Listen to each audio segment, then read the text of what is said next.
Soyez les bienvenus. Notre invité Bruno Babot, bonjour. Bonjour. Président de Babot Séguin. Merci de répondre directement et sans concession aux questions que l'on peut se poser, notamment à une question que peut-être beaucoup de personnes se posent lorsqu'ils rencontrent des difficultés sur un chantier.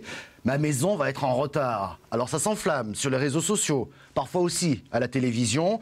Nous allons voir comment vous réagissez et traitez ce type de situation que certains vont juger d'extrême, nous allons le voir. Mais tout d'abord, nous sommes ici sur un plateau de télévision. Vous êtes plutôt à l'aise ou vous vous sentez plus à l'aise sur les chantiers, j'imagine ?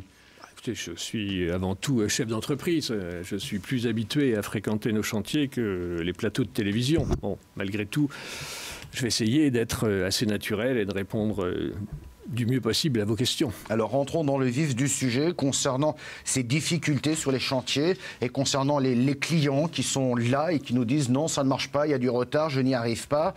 Comment est-ce que vous réagissez face à ce qui ressemble donc justement pour certains d'entre eux à une situation assez extrême finalement ? Des ratés, malheureusement, tous les constructeurs en connaissent. Donc je suis le premier à être désolé lorsque ça se passe mal sur un chantier et qu'on a un client qui est insatisfait. Mais en permanence, on fait face à la vraie vie et on fait face à des erreurs de commande, à des erreurs de livraison. On rencontre des conditions climatiques qui ne nous permettent pas de travailler dans de bonnes conditions. On peut faire face à des contrôles insuffisants. Mais en permanence, on essaie de faire le maximum pour qu'il y ait le minimum de situations de ce genre qui se créent.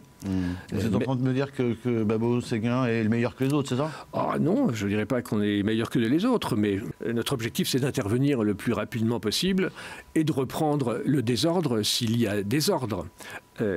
Généralement, on le fait avec nos propres moyens et à nos frais. Si le désordre est plus grave, donc là, on fait bien entendu appel à nos assurances, c'est fait pour ça, et on répare dans ces conditions-là.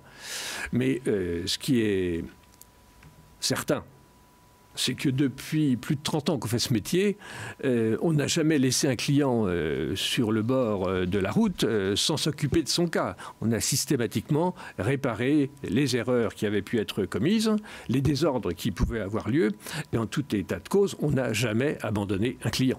Merci Bruno Babot, président de Babot Séguin.